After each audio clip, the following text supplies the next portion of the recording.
Good morning, dear students. Welcome back to Social Science class. In this class, we're going to study about the extension of the British rule.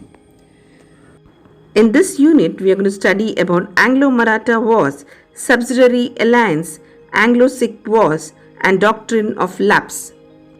So let's start with the first Anglo-Maratha War and the policy of Subsidiary Alliance. Through Carnatic Wars, the English had made other European countries not to challenge them in India. They gained complete political control over Bengal through Plassey and Buxar battles. By 1765, they had gained control over most of the eastern parts of India. Since the Marathas and Mysore states were dominant in southern and western parts of India, the hold of British was restricted to Bengal and Mumbai regions only. Hyder Ali and Tipu Sultan of Mysore, along with Peshwas of Marathas, were the only people in the path of expansion for the British. Others were Sikh in the northwestern region. Ranjit Singh, who emerged in the later part of 19th century, was an opponent to British. He was successful in organizing the Sikhs. The British also waged repeated wars from mid-18th century to mid-19th century to extend their empire in India. Apart from this, they also conquered various kingdoms with cunning policies like Subsidiary Alliance and Doctrine of Lapse. During this period, the British waged the 3 Anglo-Maratha Wars, 4 Anglo-Mysore Wars, and 2 Anglo-Sikh Wars. The first Anglo-Maratha War was fought in 1775 to 1782. The Second Anglo-Maratha War was fought in 1803 to 1805. The Third Anglo-Maratha War was fought in 1817 to 1818. The First Anglo-Maratha War, 1775 to 1782. The Marathas had installed Shah Alam II back on the throne of Mughal Empire in Delhi. Shah Alam II was under the control of British after the defeat of Buxar. Now the emperor gave Kora and Allahabad to Marathas, which he had earlier given them to the British. This resulted in the enmity between Marathas and British. This was one of the reasons for the First Maratha War. Madhav Rao, the 4th Maratha Peshwa, died in 1772. His younger brother Narayan Rao succeeded him, but his uncle Raghunath Rao, called Raghoba, was ambitious and got Narayan Rao murdered. But the Maratha Federation declared Narayan Rao's son Madhav Rao II as the new Peshwa.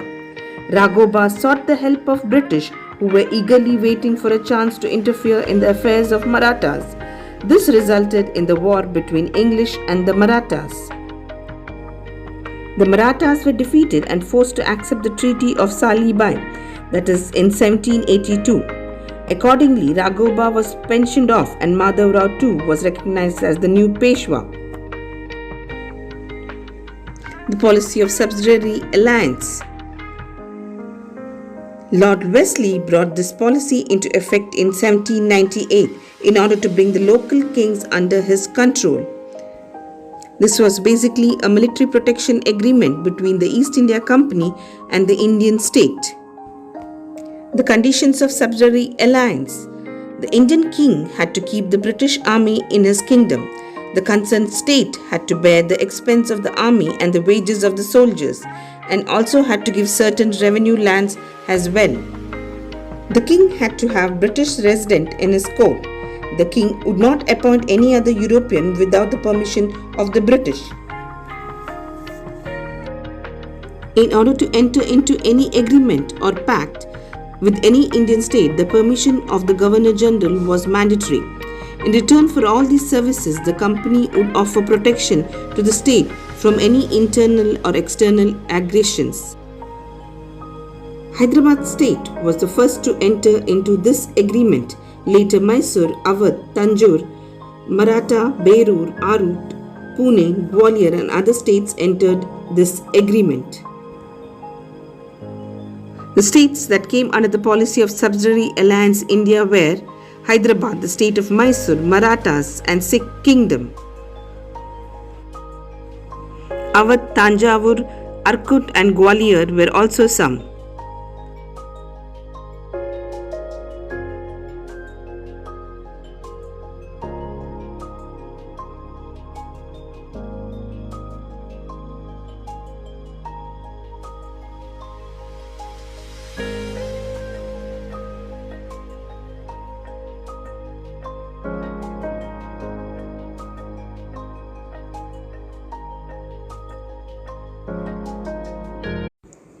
Good morning, my dear students. Let's continue with the extension of the British rule. So, in this class, we will move on to the Second Anglo-Maratha War that was fought between 1803 to 1805.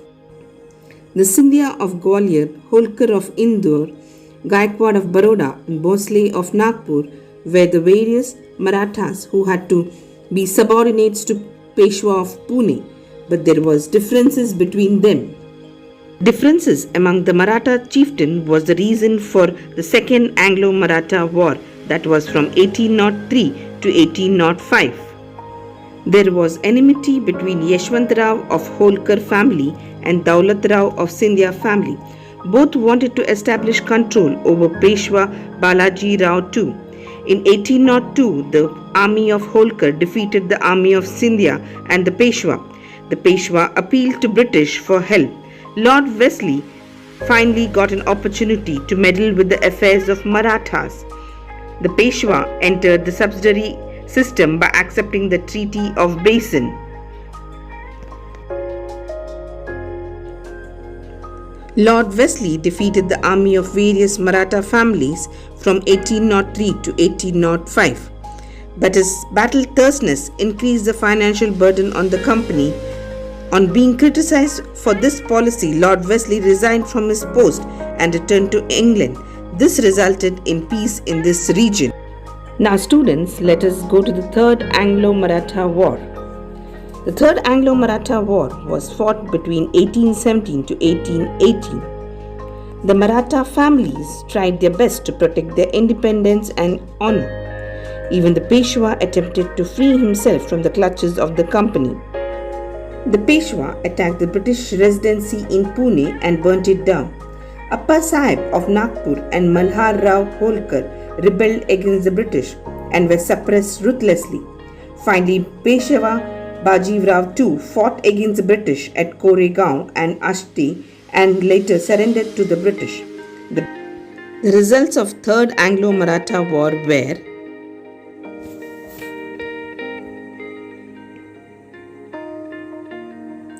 the British abolished the Peshwa post and granted pension to Bajiv Rao too. They installed Pratap Simha, the descendant of Shivaji, as the ruler of Satara, a small state, and named him as a traditional leader of Marathas and suppressed the Maratha resistance.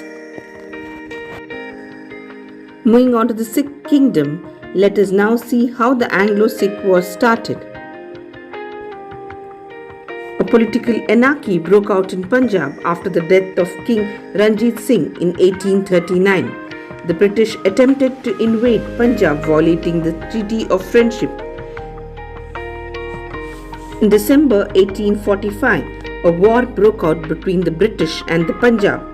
Sensing the danger from an outside force, Hindus, Sikhs and Muslims got together to defeat the British. Finally, they had to accept defeat due to the few traitor leaders. They signed a humiliating Lahore Agreement in 1846, with the British resident becoming the de facto ruler of Punjab. Like this, Punjab became the independent East India Company. The Sikh opposed the attempts by the British to rule Punjab directly. The opposition were led by Chatar Singh Atharwala in Lahore and Mool Raj in Multan. Again, the Punjab were defeated. Finally, Lord Dalhousie merged the state of Punjab with British Empire. Doctrine of Lapse. Lord Dalhousie introduced the policy of Doctrine of Lapse to extend the British rule in India. According to this doctrine, when a ruler of a subsidiary state died without a natural heir to the throne, his state or territory would automatically lapse or pass into British hands. Adopted sons were denied the right to throne. British would annex Indian kingdoms without war and bloodshed and also save war-related expenses. Satara, Jhansi, Jaipur, Sambalpur and Udaipur were annexed to the British rule on this ground. Fill in the blanks with the suitable words. Please write the fill in the blanks and the notes in your notes book.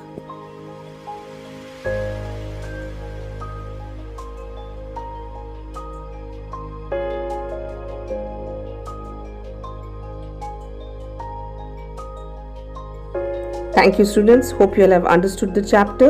See you all in the next class.